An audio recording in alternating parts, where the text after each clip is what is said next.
Welcome back. This is the second episode with CryptoFish, the founder of Trader Joe. In this episode, we will discuss the future of Avalanche, the roadmap of Trader Joe for 2023, and demonstrate the best strategies you can use with Liquidity Book to earn real yield. Without further ado, let's get right into it. And this is my last question before I want to head over to the concentrated liquidity conversation. Who do you see as the biggest competitor of Trader Joe in the space, and what do you think is one thing they are doing really well? Okay, I'll comment for both Trader Joe and JoePegs. Our aspirations is like we're an Avalanche, but our aspirations is to really be a top three protocol in the whole of crypto. We didn't go through the whole process of this whole journey, hiring people, training them up, building from one product to another, innovating. If we really didn't think that we could do this. So for the DEX side, like 100%, it's UniSwap. They are the number one DEX by a huge margin. I think they're very good just because, they're smart people. Like they've always believed in building things from scratch. They don't like to take shortcuts, and they're very focused on what they do, right? They don't get sidetracked by, designing very fancy tokenomics or anything. Like they just want to build the best AMM possible. And I think they're also very good on the UI side as well. Like when their UI first came out, back in those days, like back in 2017, the trading experience was like you had to have an order book, candlestick chart, trading history. It was like widgets after widget, right? When Uniswap came out, they just had one widget, which is a swap widget, and that was it. And when you first see, you're like, well, what's missing? There surely is something missing. But they made people realize that you don't need all that kind of stuff, right? Like you don't need the candlestick chart, and they proved that. So I have like mad respect to them for that. For the NFT marketplace, for sure, it's OpenSea, and I would say it's for the same reasons. Like they've been around for a while. They put a lot of effort into their product. I know some people don't like their UI, but even their contracts are very good. They're very well written, and yeah, just like the branding, they focus a lot on like how to keep it focused on just NFTs. I feel like the biggest mistake I see a lot of projects do in this space is they get sidetracked by doing other things. OpenSea and Uniswap, they focus on their core competencies. Uniswap is DEX and only DEX, and OpenSea is NFT marketplace and only NFT marketplace. That's a really good point. Just not trying to be sidetracked by trying to be all metaverse and everything else. Just do one, first get the market share in that one specific segment, and maybe then launch a sub brand, just like you did with JoePegs, right? Yeah, 100%. I feel like for us, it's slightly different. Like we are a DEX and an NFT marketplace. We've also been a launchpad, a lending protocol. The disadvantage when you enter the market later is that you kind of have to try different things in order to find your niche. So we tried a lot of things. We went broad first, but now we're realizing, okay, the best thing to do is concentrate on the two things that we're good at, which is the DEX and NFT marketplace. Have you actually tried farming concentrated liquidity on Uniswap? No, never. I'm actually very bad at trying other protocols. Um, these days, I'm just so focused on what we do, like building our own stuff, that I have like zero time to try other projects. I see. So can you explain on a high level how does it compare? Because a lot of listeners that we have on the call right now are very familiar with how UniSwap V3 works because they have high capital invested and they already know the practices of how that works. But how is it different to Liquidity Book on like a fundamental level? Yeah. So in Uniswap V3, you have this idea of concentrated liquidity. So it means that you can choose which price range you want to add liquidity in. And the liquidity position is defined by an NFT. In the liquidity book, it's also concentrated liquidity. So you're still able to define which price range you want to add liquidity in. But instead, our liquidity positions are not an NFT. They're actually a fungible token. So it means that, people can add, they can build yield farms on top. That's very, very straightforward. But also we have this idea of dynamic fees. So, when we were doing the research for this, we realized that actually concentrated liquidity is actually probably as good as it gets when it comes to AMM efficiency. So the question was like, where would the big innovation in AMMs come from? And we always felt like it was going to be the fee part. Now, why did we innovate on fees? Uniswap has fixed fees, right? So you can either do like a 0.3% fee pool, 0.05 or 0.01%.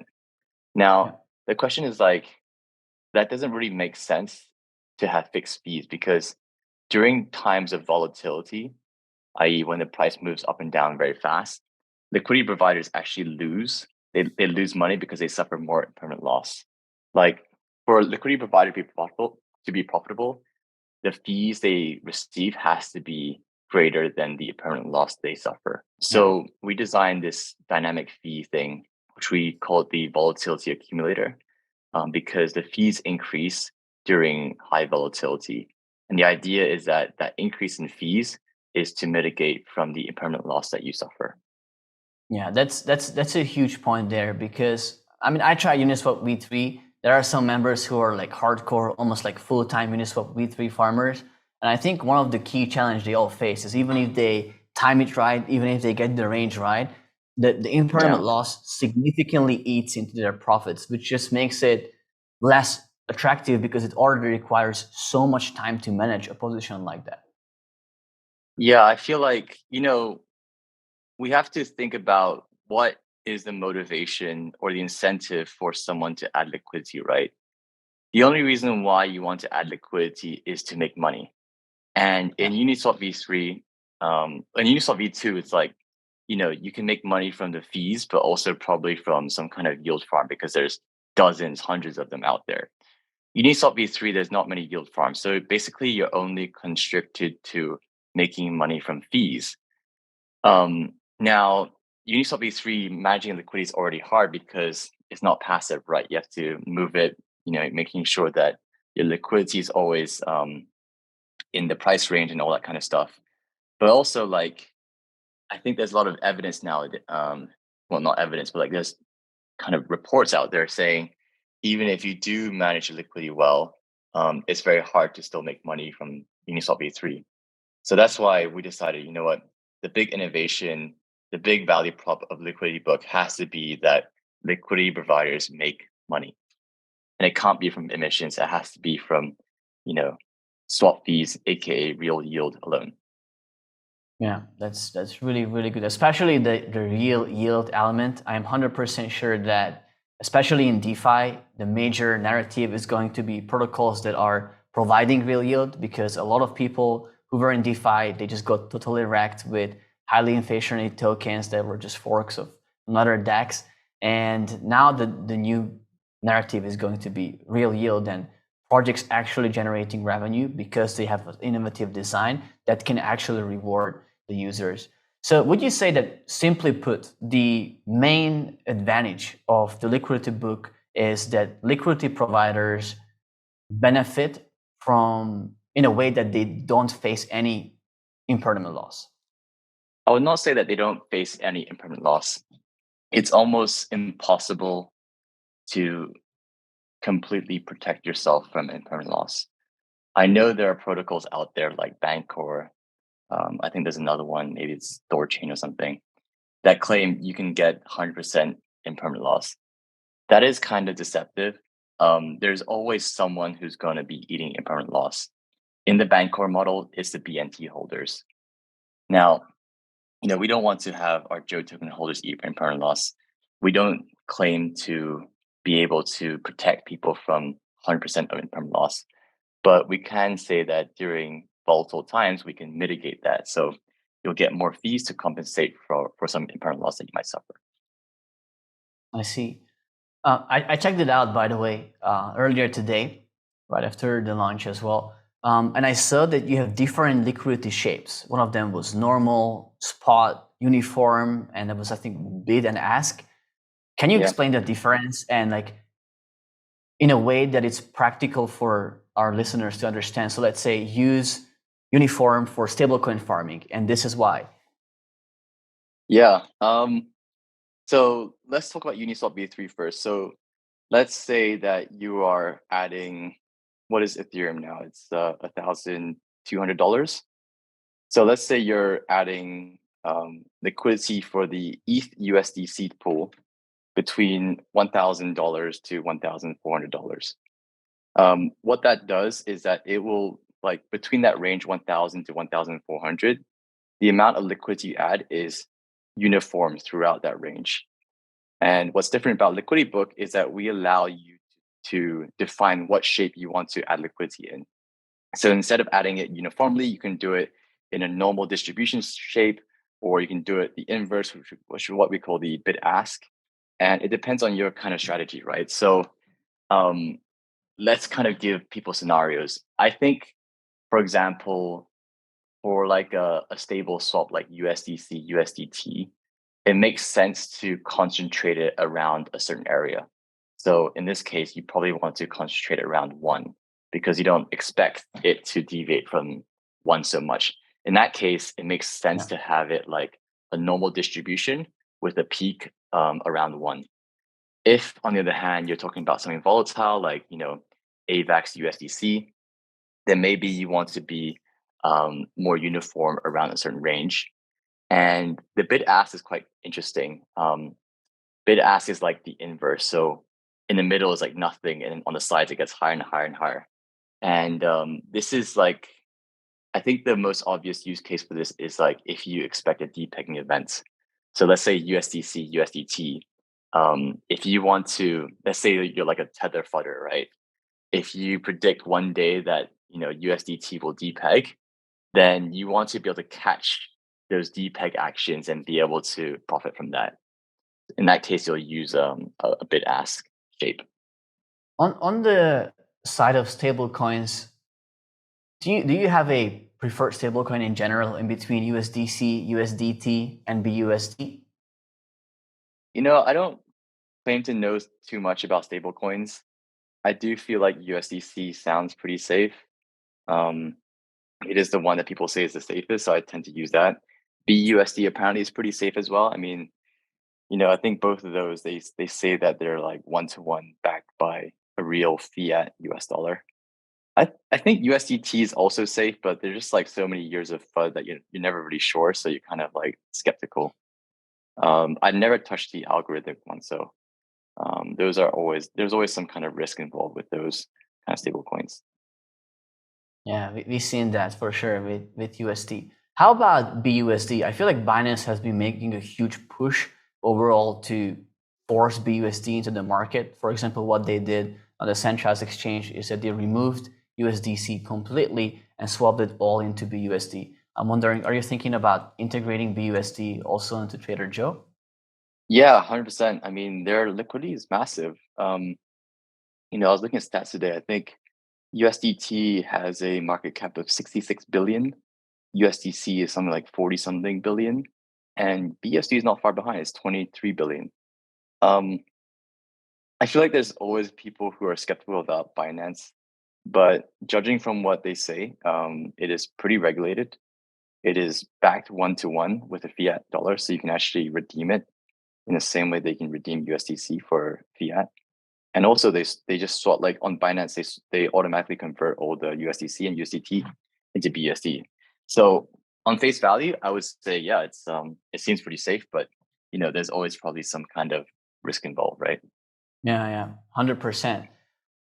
So how about I see the chat is blowing up. I'm not sure if you have taken a look at it, but there's so many messages and questions coming to us. So I would love to take some questions from the community directly. I think the first one would be, what's your roadmap that you have for Joe for 2023? Yeah. I don't know if I can share everything. I would say, 2023 is the time we go for global expansion. We started off as a fork. Um, we've grown a lot. We've become the biggest DEX on Avalanche, as well as the biggest NFT marketplace on Avalanche. We're currently going through a rebrand. I wouldn't say a rebrand, is more like a brand definition. Um, we've hired a very good advertising agency to work with us. And the whole point behind that is to really strengthen ourselves as like a top Web3 brand. When people think of the top DeFi protocols, the top NFT marketplaces, they always think of Uniswap, Maker, Curve, and then NFT side like OpenSea, Looks Rare, etc. We want to be in the mix of those. And I would say that the big goal for 2023 is to really be everywhere and make it known to everyone that we're here and we're doing a lot of things and we're going to keep on growing. That's great. We'll be here for sure to support and to continue monitoring how Joe is progressing. What is actually the best way for our community to follow what you're building and Trader Joe's overall progress? Yeah, I mean, we're very active on Twitter, including myself. So follow myself on Twitter, CryptoFishX, also Trader Joe and JoePegs. And also Discord. We have an amazing Discord community. I think there's like almost 50,000 people there. Our team members are very active. They're very happy to answer any questions, whether they're, simple questions or more complex questions. Like even ourselves, me and Murloc, we believe in being close to community. We don't want to be those kind of founders who are very distant. We are always like in Discord answering questions. All right, let's look at another question here. Fish, what is your personal bull case for Avalanche gaining market share into the next bull market? So I guess it's referring to the battle of layer ones again. This I don't like to talk about L1s. I feel like L1 politics is such a tough ground to tread on. Like I just want to be a dApp developer. Saying that though, I will comment. Just because I did hear some good news when I was in Colombia for DevCon. I feel like the new narrative for L1s next year will be this idea of like multiple chains or side chains within the same network, but more importantly, being able to talk to each other. So you're kind of seeing this already. Like on Avalanche, you have subnets, right? Subnets are just individual chains. They're all validated by the same Avalanche consensus. And right now, those chains are very isolated from one another. The key to that is being able to make them talk to each other. For that, you need good bridges. You need good crossnet messaging. Cosmos, also same idea. I feel like that's also the philosophy behind Aptos and Sui. And with this, you can start doing a lot of interesting things. If any of you guys are into like computers and stuff, it's kind of like the idea that your laptop, your MacBook has multiple processors, right? Right now, like on pretty much every blockchain, is a single processor. But once we get to a point where we can have multiple chains talking to each other, that's when you can get to super fast computing, doing crazy things. And I feel like that is the next big thing for blockchains in general. And I've heard that Avalanche, we already have subnets, but more importantly, they're also developing their own cross-net, cross-subnet messaging communication, and that's supposed to come out sometime, early half of next year. Nice. We talk a lot about the cross-chain and different EVMs. One of the question is, do you have any plans to bring Trader Joe or JoePegs onto other EVM chains or even Cosmos? Yeah, we're definitely looking and scouting. Don't want to give too much away, but it's on our minds. Nice. Yeah, that's part of the global extension for 2023. All right, let me look for another question here. We have seen a lot of interesting protocols building on top of UniSwap V3 and seeing the UniSwap Foundation provide grants for this. What are you doing to incentivize third parties to build on top of the Liquidity Book technology? Yeah, we're also coming out with our Builders grant. Granted, it'll be a lot less than Uniswap. They're pretty well capitalized. We're still a very small fledgling organization, but we are coming out with something in tandem with Avalanche Foundation. They're also helping us fund that. and it will grant like builders some money if they build something on top of Liquidity Book. Nice. I see a lot of questions in the chat about the Liquidity Book. Is there any chance you could do a demo with some screen sharing for our community? Yeah, how do I do this? I'm not very good at Zoom. Can you see my screen? Yeah, we can see it. Okay, so just before you start, 1 second. For our community, if you have questions in the meantime, you can put it in the chat, and then I'm going to ask Fish directly as he's presenting. Go ahead, Fish. Thanks. So one of the things you might notice is that the UI looks slightly different. And the swap screen is basically the same. Nothing's changed here. So let's just like have a look at the swaps, right? So let's say you want to swap USDC to USDT. So if you notice here, you have two pools. So this one, the second one, which says 0.3%, that's actually our old pool, the V1. And this other one, 0.02%, which represents the trading fee, that's our new pool.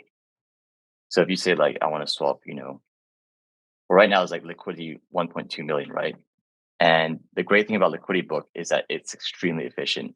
So if you swap like, what is that, 100,000, almost no slippage. This is very, very efficient. Looks And like actually, you get paid for it. Yeah, I mean, it's really, really good. We think that this will replace stable swaps, to be honest.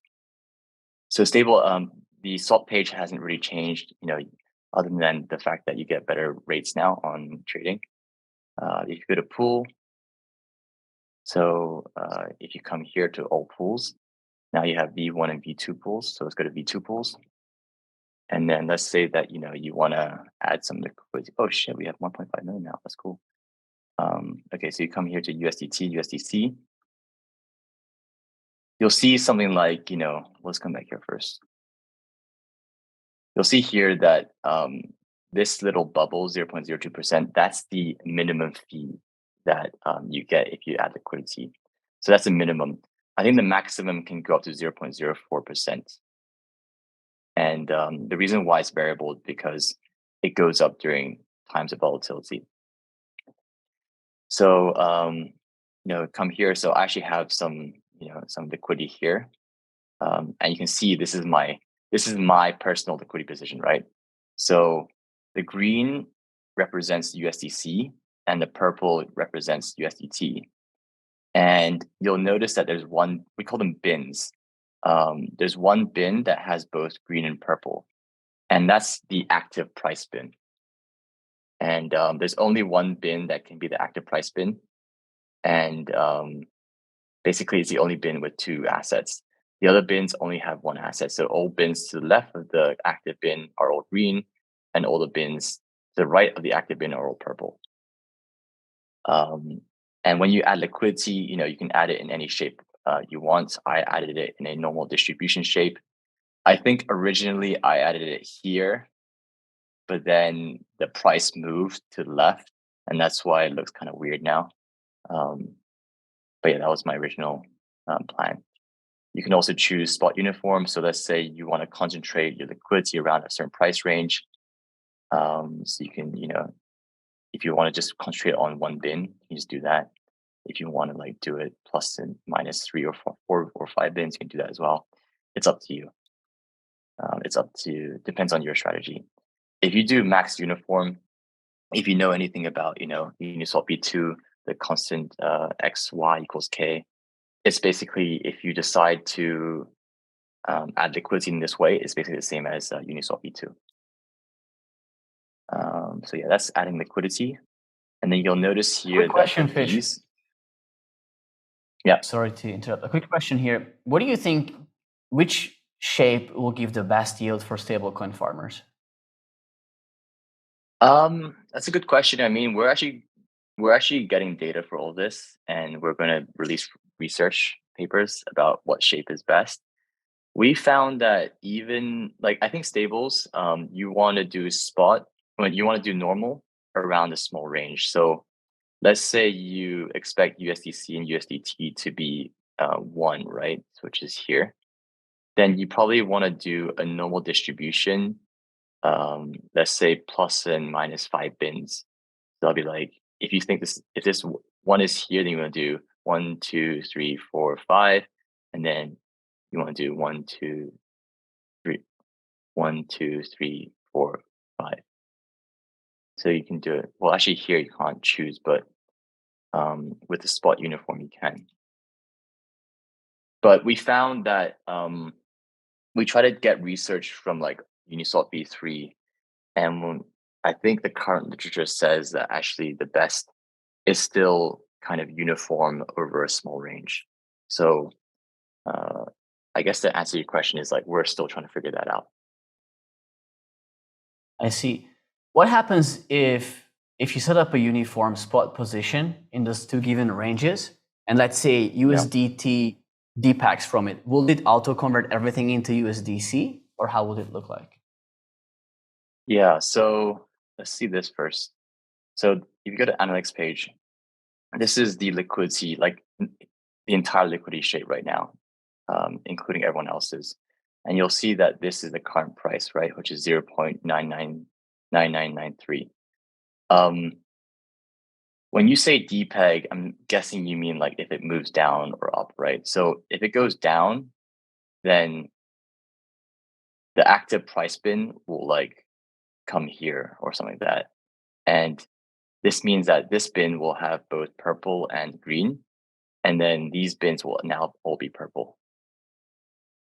Likewise, if it goes up in price, let's say to this one, this bin now will be green and purple, and then all the ones to the right are still purple, all the ones to the left now are all green.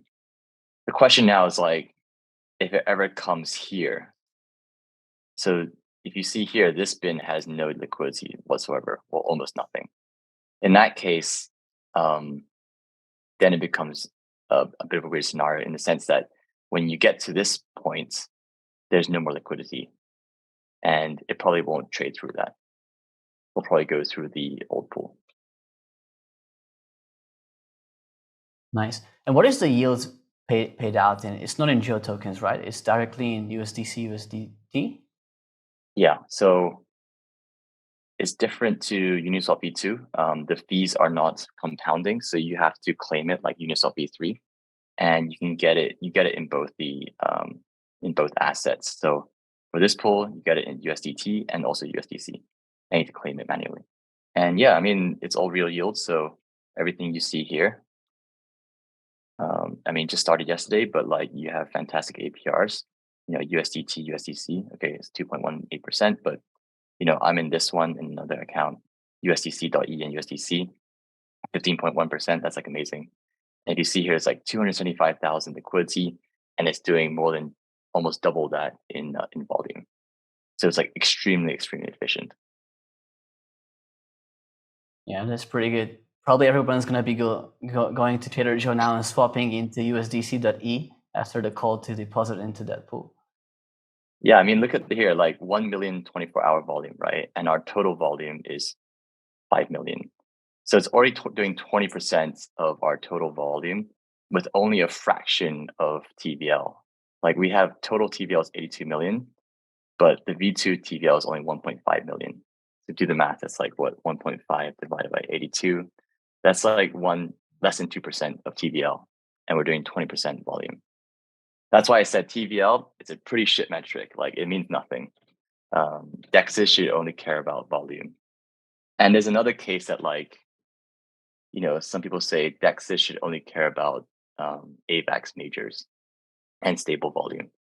But that's another debate for another day. I'm checking the chat. We have so many questions here.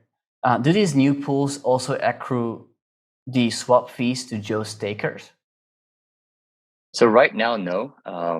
So we have this thing called SJO, this thing here. So if you deposit Joe into here, SJO, then I think on V1 pools, it's like 16% of the trading fee that goes to LPs goes to SJO, and that's converted to USDC. Right now, the V2 pools do not go to SJO. We will activate that later. But right now, we're just trying to, you know, make sure that the LPs get maximum yield before we start distributing yield to Joe token holders. That makes sense. Sarah is asking in the chat, when ETH AVAX pool? on V2? Yeah. So our phase one, as you notice, is like all stable pools. So, S AVAX are all like similar ratios. We will be releasing, I think, AVAX USDC and maybe a few others. I think BTC USDC and I think ETH USDC that will come out next week. Nice. Did you look at the chat, by the way, before? Everybody is saying, I love the UI. It looks really, really good. A lot of positive feedback. Yeah, I'm in love with the UI. I think it's pretty great. The engineering team did a great job with this. I see some speculative questions on the price of Joe for 2030. I mean, not financial advice, but I feel like we're already pretty low. So, do what you will with that information. Yeah. I follow your example of aping into a DAX and Avalanche, like in the early days. I think Sarah said, I still don't understand the difference between bid to ask, normal, and uniform. I'll go through that. So let's say that I want to add liquidity, right? Let's say I want to add like $1 of each. Now, if I add it in normal, so I'm adding basically $2 of liquidity, one of USDC and one of USDT and one of USDC. If I add it uniformly over 3 bins, that means that each bin gets 2/3, right? But if I add it in a normal distribution, it means the top bin, the middle bin, will get more money than the one on the left and one on the right. And likewise on the bid ask, it's the opposite. So if I'm adding it over 3 bins, the middle bin will get the least, and then the left and right bin will get the most. The question is like, why would you want to do that? So in this pool, you're expecting that USDC and USDT will roughly trade about 1 plus or minus, 0.005, for example. In that case, then maybe being normally distributing your liquidity is like the best scenario here, because the idea is that you want trades to happen in your bin so that you get liquidity. With bid ask, it's slightly different. So let's say that if the price of USDC, USDT ever gets to like a very low area, let's say like, I don't know, what's the lowest here?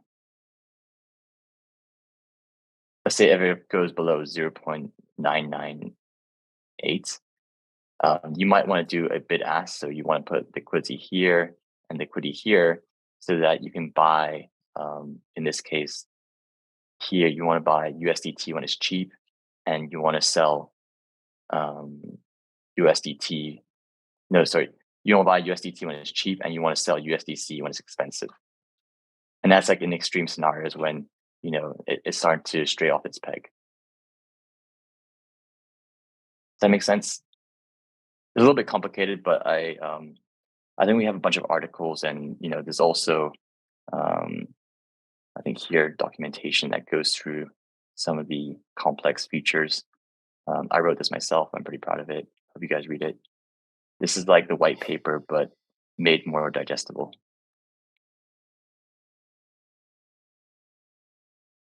I think here as well we have, here we also have the user manual. So they go through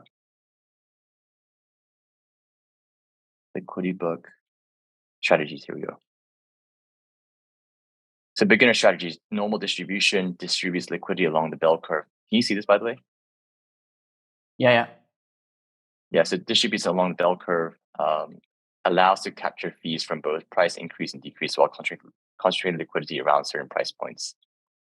So perfect in calm markets, but yeah, you increase risk of impermanent loss. Spot uniform, this is like good for, oh, okay, never mind. So spot uniform is better for stablecoin pairs. I'm wrong about that. I'm probably a bad trader. There's a question in the chat. Does the dynamic fee apply to bid ask and normal? Yes, the fee applies to any kind of position you apply. Oh yeah, bid ask, so captures market volatility and allows you to dollar cost average in and out of positions. So here, you're actually being able to buy cheap and here you're selling it. Nice. I think they clarified the question. Oh, Sarah. Good question, Sarah. All right. Fish, I would say there's one more question from my side. In the community, and I'm sure amongst the people who will be watching this recording, there are people who are thinking about starting their own crypto company, or people who already have founded protocols in DeFi or in general in Web3. What advice do you have for new entrepreneurs in the space? I really like these questions. I can give you so many tips. I would say, number one, do not do it on your own. Like, find a founder that can fill the gaps that you can't do. So, for example, Murloc, he's a longtime family friend. I know him very well. I trust him with everything and anything. He's like my opposite, right? So I'm the guy who talks on Twitter. I do a lot of marketing. I formulate like our branding strategies, and I do the hiring. And I have a good sense of like what people are thinking, what they're worried about. He's much more logical, analytical. He doesn't get stressed out too much. He's very good at like deciding what is good product, how to build it, and how to think about uh, the numbers, right? Sometimes we get lost in numbers. We get clouded. Our judgment gets clouded. Like, he's able to think very clearly about all the analytical stuff. Um, some other kinds of advice I would say, in crypto, I think crypto is special because you're so close to your community. I don't think in any other industry do people get to speak to the CEO daily through Telegram, through Discord, through Twitter. And that's a good and a bad thing. It's a good thing because for you, especially, you get feedback very quickly, right? So use that feedback. Um, it can be a bad thing, though, in the sense that, first of all, you can get burnt out. Um, so, people will, like, when things are good, you feel really great. But when things are bad, it becomes very amplified, right? You get people spamming you DMs, people are angry. Um, and also, I would say what's very important is, people say you should always listen to your community. I think that's half true.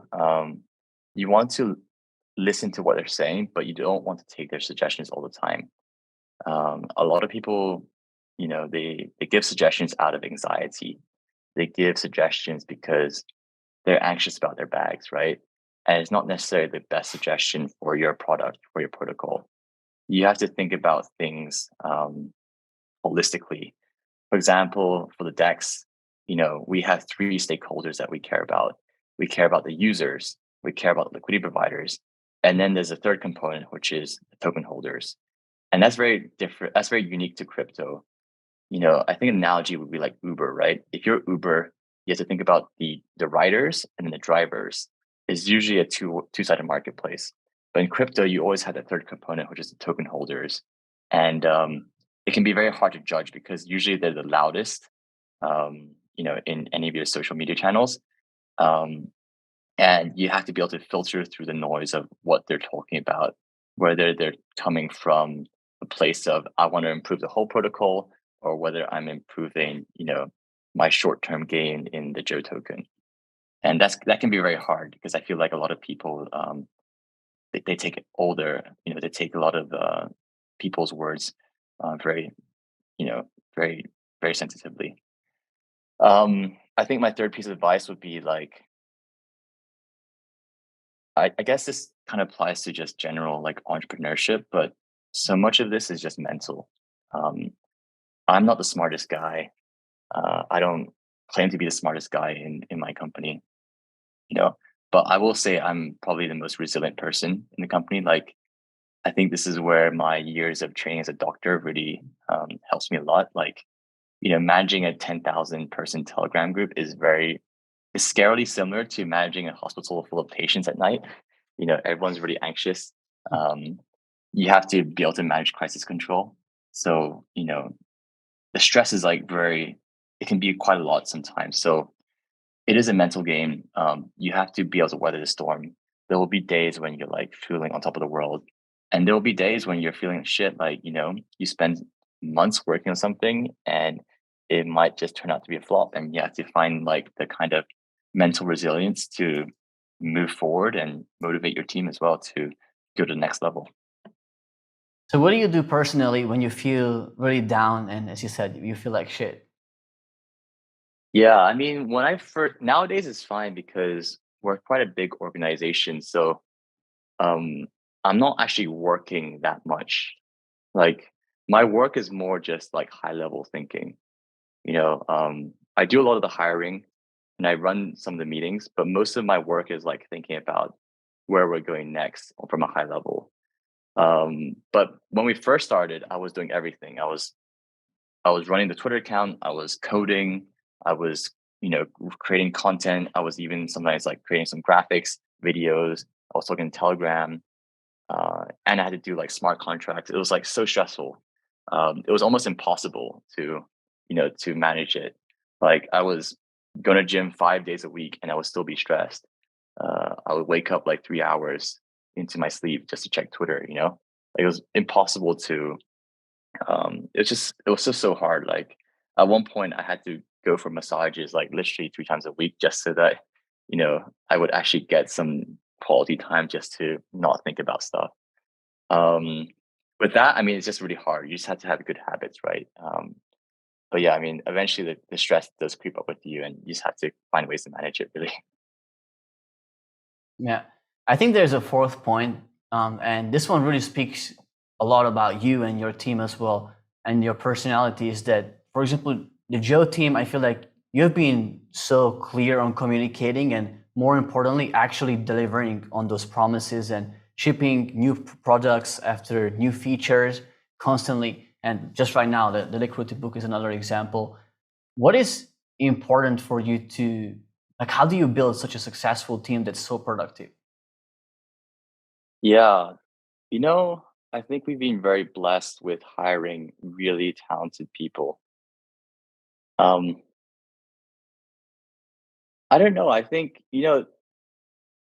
it's crazy. I think we're the only crypto organization or company that hires people from our Telegram groups and quite abundantly as well.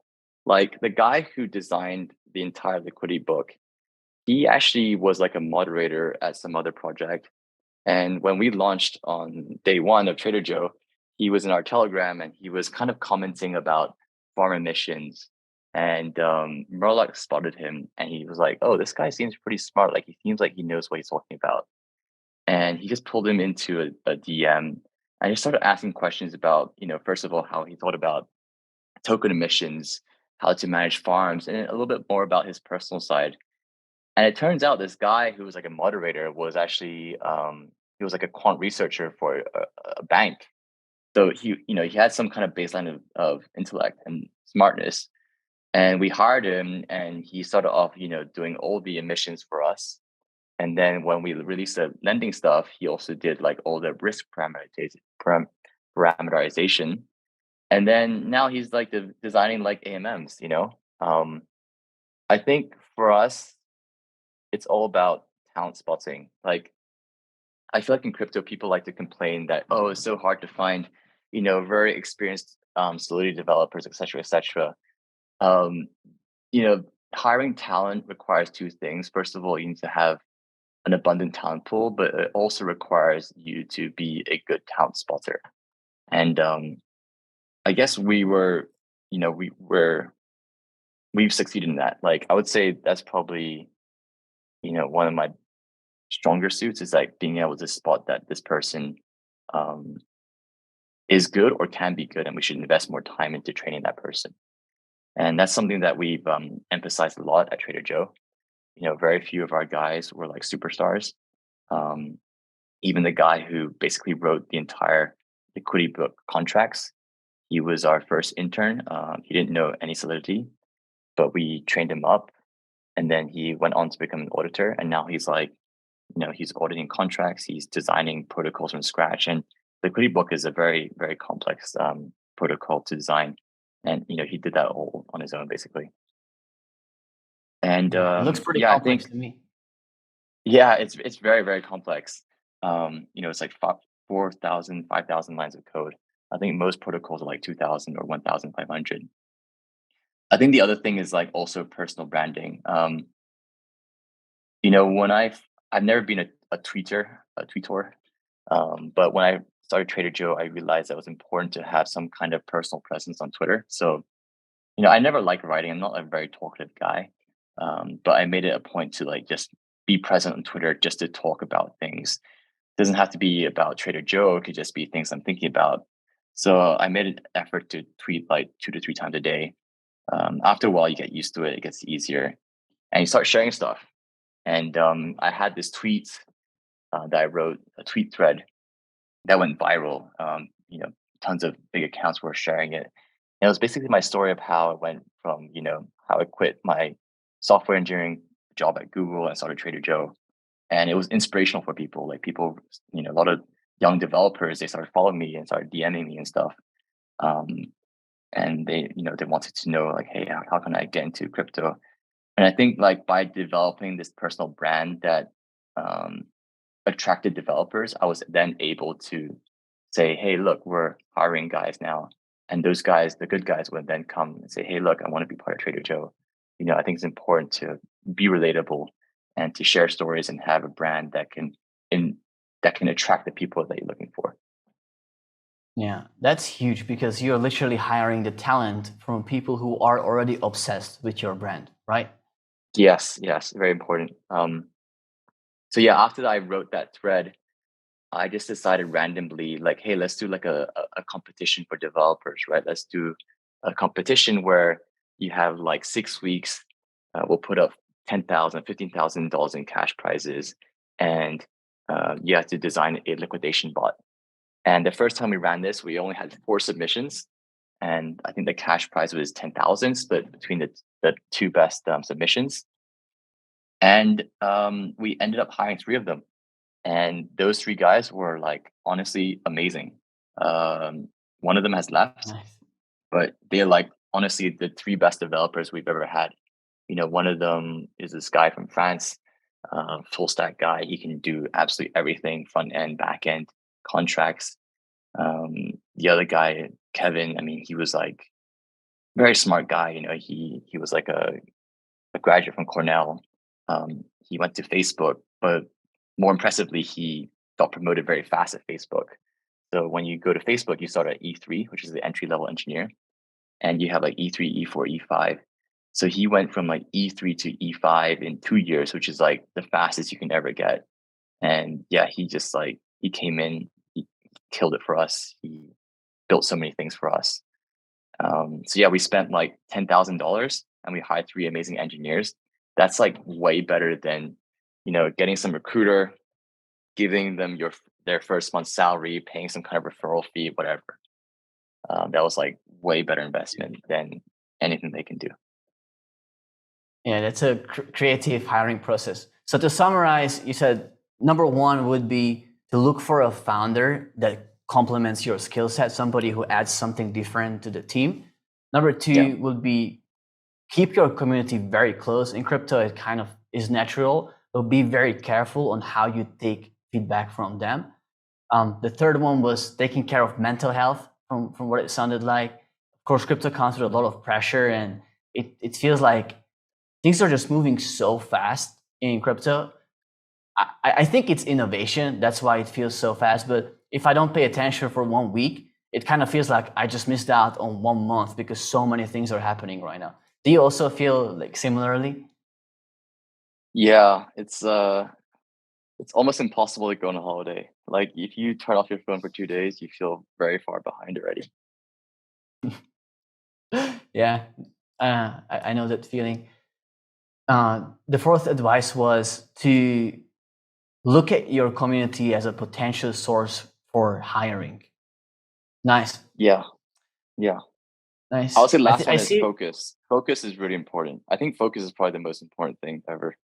Um, just don't get distracted. I think you probably know, but we've been doing some marketing courses, and there's always like this segment about strategy, and our lecturer always says strategy is choosing what not to do. Like, imagine you're the general going to war. You have like different strategies you want to employ. Maybe your lieutenant suggests something. Is your job to focus on the one or two things that you're going to do and just not do anything else. Nice. Fish, I see we are a little bit over time here, and I see some people on the call have to go back to their fiat collector jobs or heading straight to premium the play game. Yeah. We are big fans. Our entire community is looking to get on the play game project. Very excited about that. I just want to say again, thank you so much, Fish, for taking the time showing us the Liquidity Book. I know you're extremely busy this week, so it's much appreciated that you squeezed us in your busy calendar. So thank you so much, and we are wishing you all the best. Yeah, no problem. Thank you very much. It's a real pleasure to come and speak to you guys. And yeah, check out the Liquidity Book and go make your play game, doctors. Yeah, we'll do that right away. Take care, Fish. Ciao. All right. See you guys. Bye. Thanks a lot for watching this interview with CryptoFish, the founder of Trader Joe. If you enjoyed this interview just as much as I did making it, please let me know in the comments what your thoughts are on Liquidity Book, on Trader Joe, and who you would like to see me interview next. Until then, peace.